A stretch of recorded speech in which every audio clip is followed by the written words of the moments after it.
back and forth yesterday between the House and the Senate. And we were lucky enough to catch up with Majority Leader Harry Reid late yesterday afternoon, just before he walked into that meeting with the President of the United States. I started out asking Leader Reid, pointing out that Speaker Boehner had said, look, we have already acted in the House. Now we could resolve this thing if only the Senate would be reasonable and accept our terms.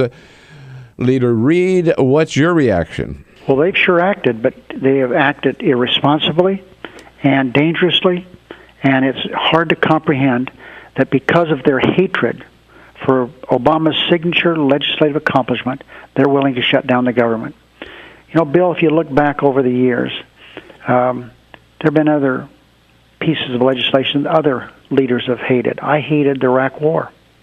You know, I gave a speech on the Senate floor. You know, I could have closed the government, but I felt that that wasn't the right thing to do. As much as I dislike that war, there are certain things that are more important than leaders' do's and don'ts. So he has to understand Obamacare is not going to be changed unless we do it in a rational way. We got to take care of this continuing resolution, fund the government, keep the country not defaulting on our debts, as will happen around October 17th. And I'll be happy to sit down, as we made an offer today.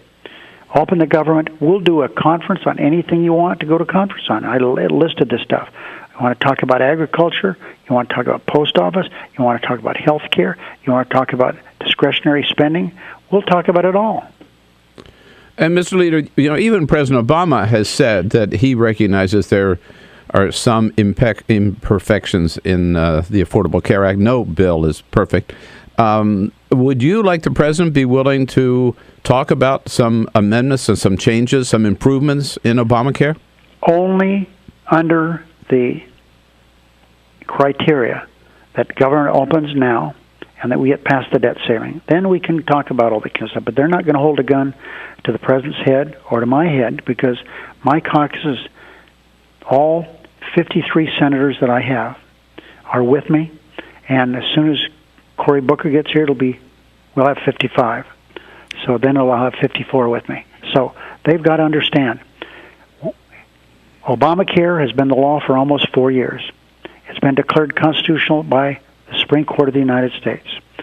We have had such wonderful, remarkable success in Nevada and around the country, what it does to help people who are sick and afraid. And then yesterday, the people that signed up and tried to sign up, it reminded me of Google. Google was so ready to do their business. They had no idea, however, of the overwhelming requests they would get. They had their computer equipment go down in a time or two, and it's going to continue to do that here with Obamacare. It's not perfect, but boy, we've signed up people in every state in the union, by lots of them. And Leader Reid, there has been some flack over a comment that you made on CNN. You were asked on CNN, quote, "If you can help one child who has cancer, why wouldn't you do it?" And your response was, "Why would we want to do that?" Well, the whole answer is this. Why would we want to have the House of Representatives, John Boehner, cherry pick what stays open, what should be closed? Listen, I gave a speech on the floor talking about the babies, 30 babies, little kids, who are not going to have clinical trials. Of course I care about that. I have 16 of my own grandchildren, 5 children. But I also care about the Centers for Disease Control, which within the last few weeks discovered a terrible outbreak that killed people. They found, with their expertise that they have, that it was coming from what are those big pomegranate seeds that came from some foreign country. They are not working today. They're not working today, looking for the next scourge that affects people. These things the fires they put out every weekend across America is because they are good. CDC is basically closed now. So what I told Dana Bash, who is a fine reporter, is that we care about all these things. We care about our state parks. We care about our veterans. But we can't fall into the trap. And here is the trap of the Cruz-led Republicans, and that is this. Listen, we'll cherry pick, we'll open this today and this tomorrow and this tomorrow, and finally at the end, everything will be open except the money to finish Obamacare. But what Dr. Coburn has said, this is ridiculous, because Obamacare, if nothing happens, about 90% of it's funded anyway. But they are so mercenary, so determined to destroy the president's signature issue that they would even go to the extremes of shutting down the government. Do you consider Senator Cruz a positive force in this debate and in the Senate? Let's see. I can't force a laugh, so you'll just have to pretend I laughed. I'll laugh for you. Okay. Let me ask you this, Senator. How you know these people well. How long do you think that Republicans in the House are going to drag this out? There's some talk from Paul Ryan that they might take it all the way to the debt ceiling deadline, which now is October 17. I hope all their rich friends, Wall Street and otherwise, who kowtow to these Republican extremists, will finally come to the realization that they're not good for the country. Think about that.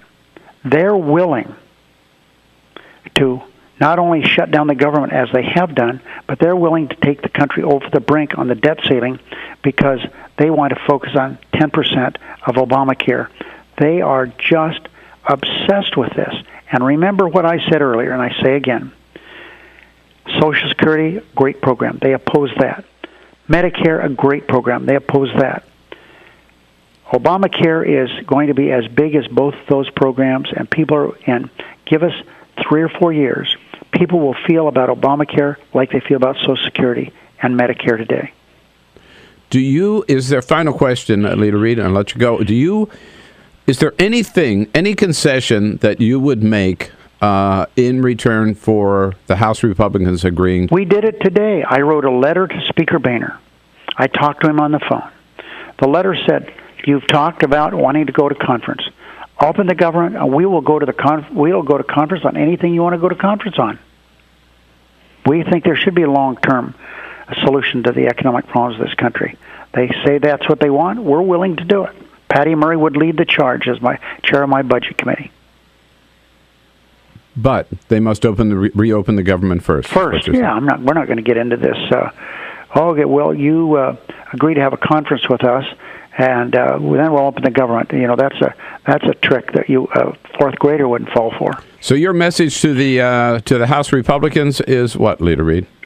My message to the American people is we should have a functioning government, and we should not have these right-wing extremists, these anarchists, who believe in no government. You know, we have House members boasting about finally we were able to close a government. I'm not making this up. Michelle Bachmann and others, that's what they've said. We're glad the government's closed. Think about that.